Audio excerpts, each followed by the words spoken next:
Hi, it's Daniel. And Jenny. And Talia. And today we are at the American Museum of Natural History in New York City.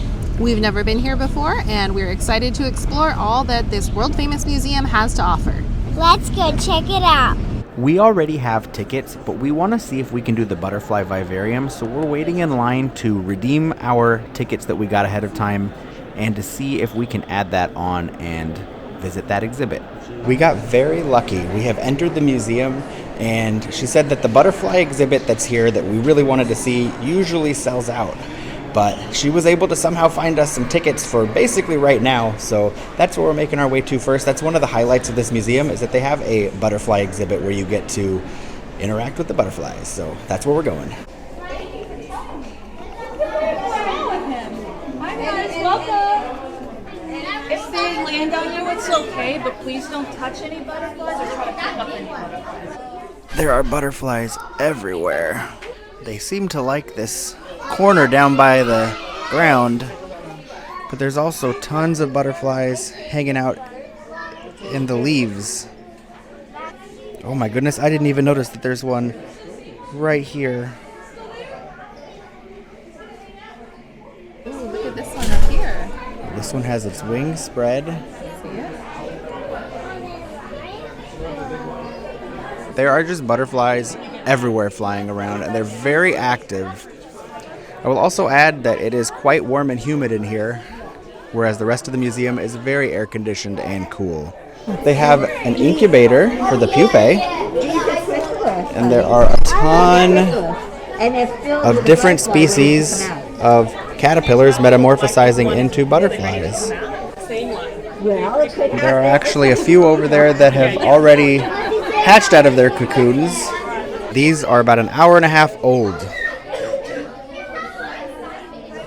They do have a species guide that shows all of the butterflies that are inside of the exhibit. Some of them are hidden, you don't even see that they're there. Like, this one's just hanging out. This one's giant, by the way. I don't know how well it comes out on camera, but this one is gigantic. And I guess it's apt that it's called the giant owl.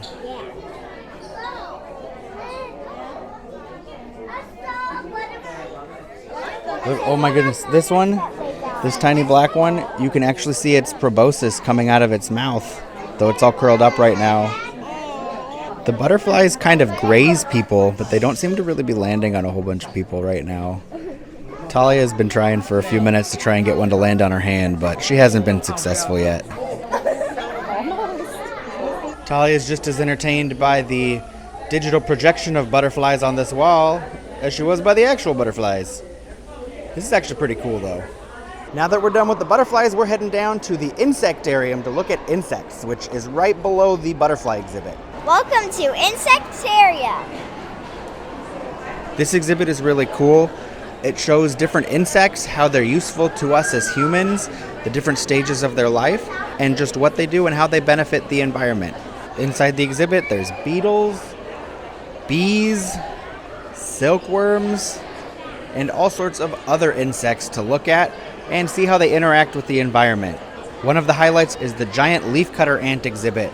This ant exhibit actually goes all the way around pretty much the entire insectarium. So the ants forage for what they want here in this little forest of leaves and bushes. They go up here, and they go up and down all the way across all of these tubes. And then on the other side, they go across this white plank all the way across to where they go down here. And that takes them around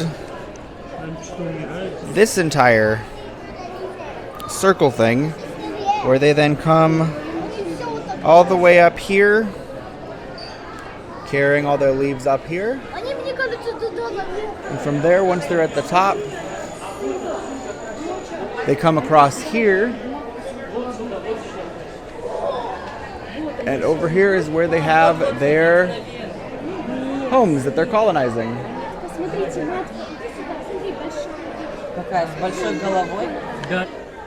So Talia just finished the tutorial, and now she gets to manage a beehive.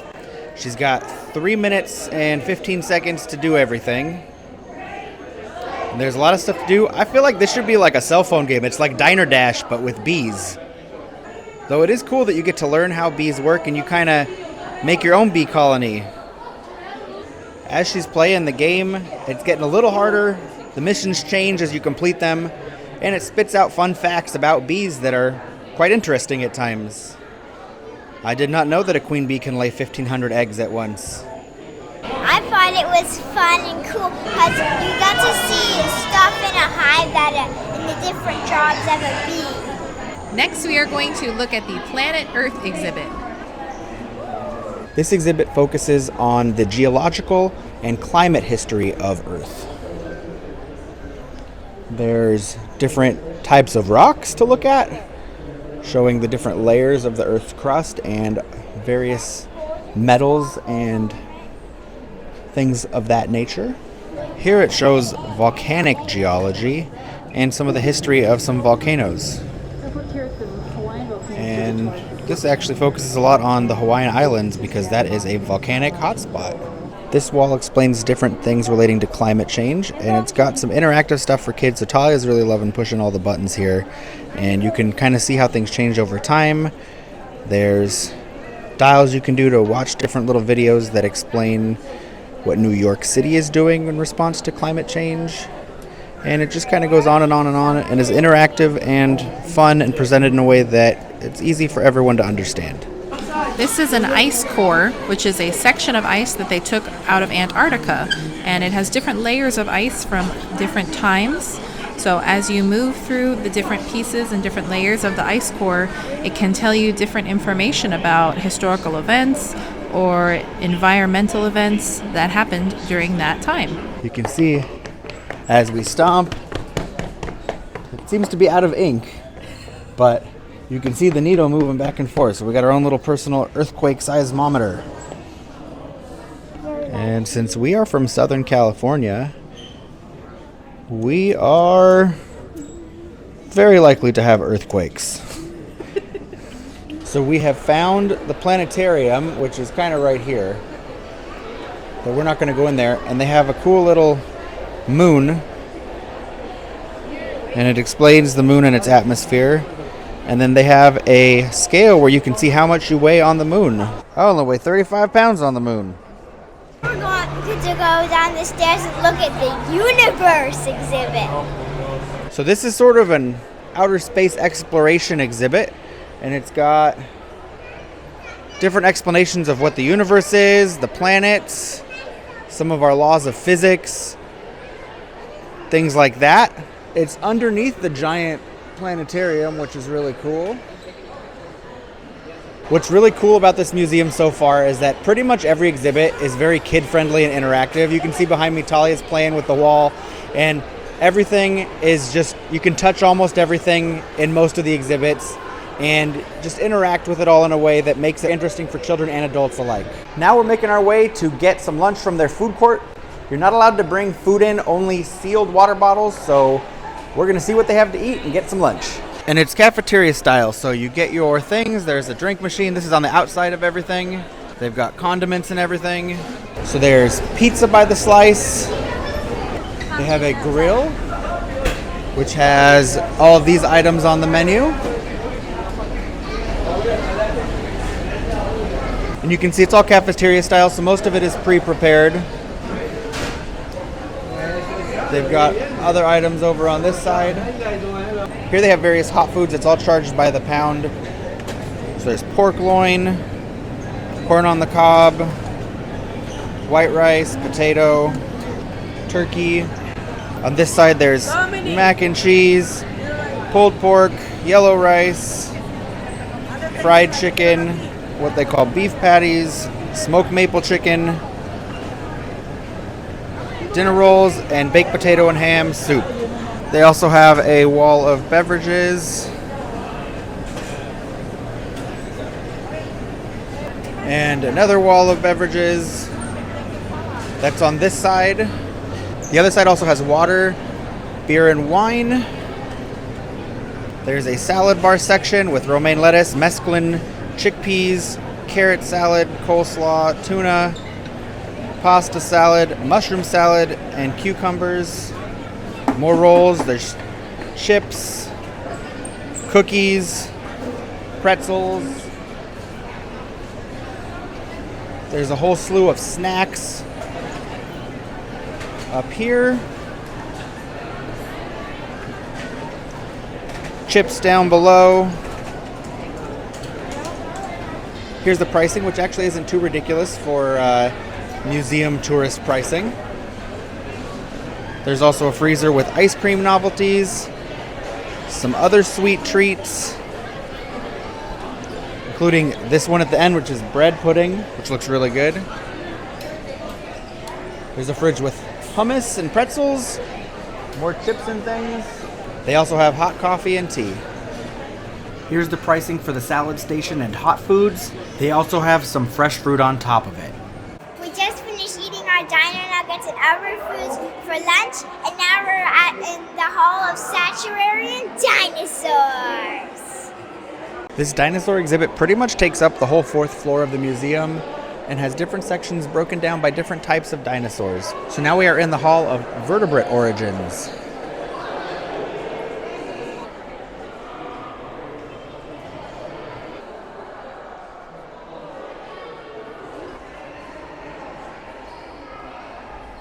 This is the Titanosaur that's on display. It is gigantic. It's so big that its head sticks out into the next room. The next room is on mammals and their extinct relatives.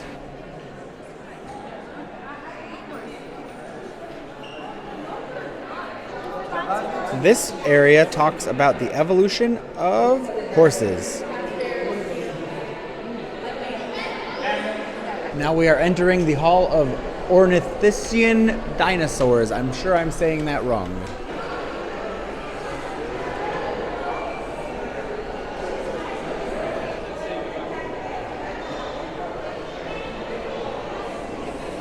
We have just made our way into a little mini theater on top of the planetarium where we get to see a short 5-minute film, and then we go down the spiral walkway. So now we're going to go down the cosmic pathway. We just watched a cool 3D mapped video that kind of explained the history of the universe, and that's what you have to actually attend in order to go down this cosmic pathway. So that was really cool, and now we're going to go down the pathway and kind of explore the history of the universe. This is the origin of the universe, and it shows that basically every step is 50 plus million years of travel. And then all along here, starting with the Big Bang, it explains everything from the timeline. Surrounding the planetarium building are all of our planets. On the floor here, it's showing you where in this timeline the different elements actually were created. So this is when carbon first existed in our universe. And here you can see the scale. So 1 foot is about 45 million years. And that's how we're going down this large ramp. We've made it to 1 billion years ago, and what's really mind-boggling is this is the age of the dinosaurs right here. And this is basically today. Now we are making our way into the Hall of Human Origins. The Hall of Human Origins leads into the Hall of Gems and Minerals, and look at this geode and how big it is. And there's Talia, so you can see the size, the massive size of this geode. We found an even taller one. Again, look, here's Talia, and here's this geode that just keeps going up forever. Over on this wall there is a periodic table interactive screen where you can touch and move stuff around and try and figure out chemical compositions, it looks like, so that's pretty cool. We are all done here at the American Natural History Museum, and we had a great day. We had a blast walking around, checking everything out. Everything was interactive, which was really nice. So if you are coming with younger kids, this is still going to be a lot of fun. This is not a boring museum like I thought it was going to be. So I'm actually really glad that we came here, and I think we all enjoyed ourselves. I think my favorite exhibit was the universe part, and I really liked the butterflies and the bug exhibit. And the dinosaur fossils up at the top of the museum are something you cannot miss, especially if you have a little dinosaur fan in your home. That does it for us. Thank you so much for watching. If you found this video helpful, please give it a big thumbs up. It helps us out. Be sure to subscribe for even more magical content. And we hope we put you in a magical mood.